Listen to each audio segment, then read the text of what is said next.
what I'm going to do is there is a request by all of the LNC, by the National Committee and the newspaper, the Libertarian News, that each one of the LNC candidates submit 500 words for the LP News that's going out in the next edition.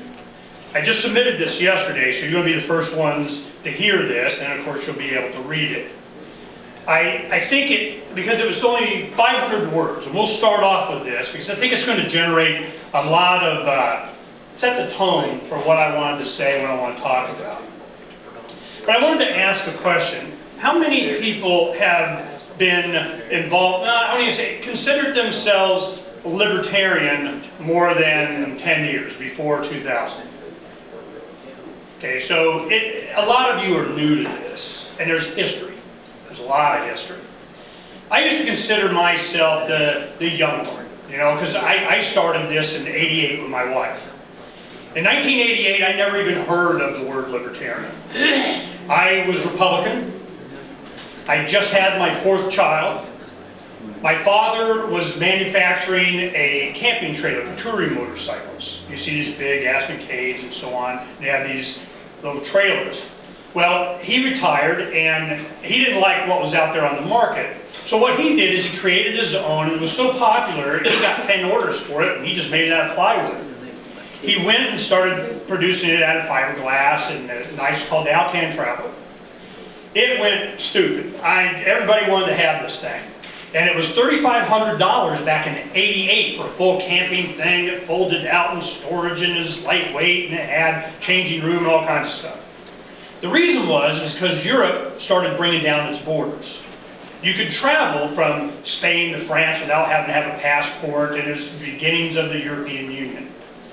Well, they wanted to have, people were touring Europe, they were going around visiting and doing it on a motorcycle. Certainly when you got your own room behind you, made it a lot easier to do that.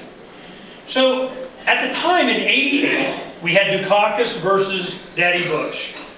And the #1 issue at the time was flag burning amendment. You guys remember that? Yeah. Oh, yeah. And as a young man, I'm in my 20s, I'm watching this, and I'm at a 250-something million people at the time. Our #1 issue is flag burning. That's it. That's all we got. And you would flip the channel. You get your remote, and you go ABC, NBC, CBS, PBS, ABC, NBC, CBS, PBS. And it was the same 5 stories on all of them in the same order.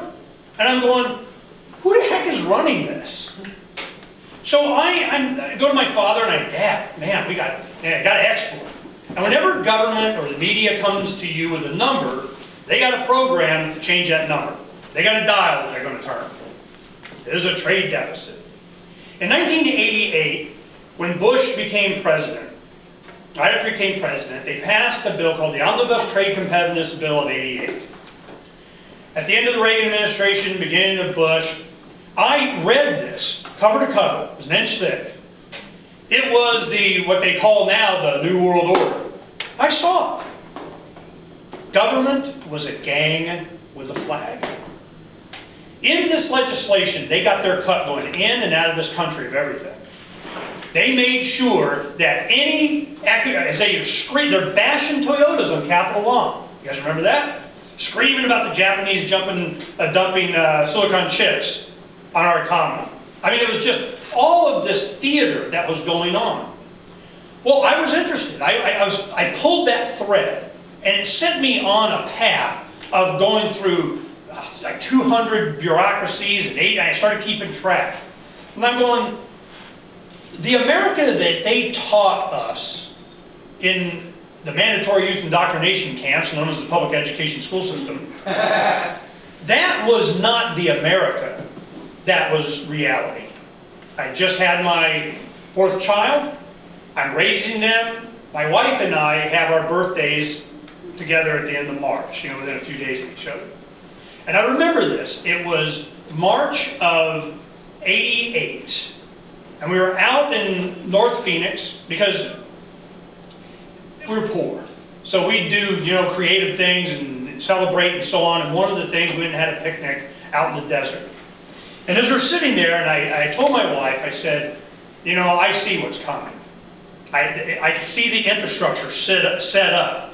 That the government was not there to do what it was chartered to do, was to defend individual rights. That's why my radio show, I'm on in 6, 7 states now, on 2 networks. I do 2-hour morning show on one network, 2-hour in the afternoon on another network, Monday through Friday. I'm a busy guy. Declare your independence with Ernest Hancock. The reason is because the Declaration of Independence to me is what represents America. It doesn't say what kind of government to have. It says how you can tell when it's a bad government. Governments are here to defend the rights of the individual. When they become destructive of that end, it's your right, it's your duty to what? Alter or abolish. Okay, I'm getting in the alter or abolishing mode. So I go and I start, you know, reading election laws. And the reason was, I had gone all the way through, you know, you go through the process, you know, did you call your legislator, did you write your congressman, did you run for office, did you file suit, did you check, start over, check. I'm checked out, I'm good. What happened is that I could see how they were getting away with all the stuff that they were doing. It was because they can. I mean, you know, somebody go to me, any conspiracy, I mean, pick it, you know, from 9/11, chemtrails, whatever, and I only have one question. I'm on the radio, somebody will call in, they'll say, what about? And I go, look, I just got one question. Can they? Can they do something that would enhance their power, their scope, their influence over our lives to their benefit? If they can, they are. So I'm going, all right. I started to see what it was. They were able to get away with what they were doing because they eliminated competition before it started. It was election law. In 1990, I ran for office as an independent. I went independent. I already had this planned out in my head. When my wife and I sat there talking, and I said, look, baby, I need 10 years. You give me 10 years, and I will make sure that I do enough that at least the people in this state will know what's going on. I knew that by the time my children were our age, which another 5 years they will be, by the time my children were our age at that time, that America would not be any resemblance of what it was that we were taught. 9/11 happened, boom, that just amped it up. It went, they got like another 6 years on me. Because I thought, as bad as it is now, it was going to be, 2016. I was in my head. I got till 2016. I thought by that election cycle for president, by then, then it would be obvious. 9/11 happens. They took all this stuff, got a big giant head start. Okay. By 2000, my wife and I, we had a meeting again. We sat down and go, well, baby, she said, no, you just keep going. Okay. Because we knew what we had to do. I go, you're going to have 16 recipes for beans, because we're going to get small, because we're going after them. I ran as a write-in in 1990 just to get standing. We had hundreds of signs everywhere. Declare your independence from special interest party politics, with a big Ernest Hancock signature. Those that have seen my logo before for my radio show and so on, big Ernest Hancock with kind of a Minuteman logo under it, kind of deal. That was created in 1990.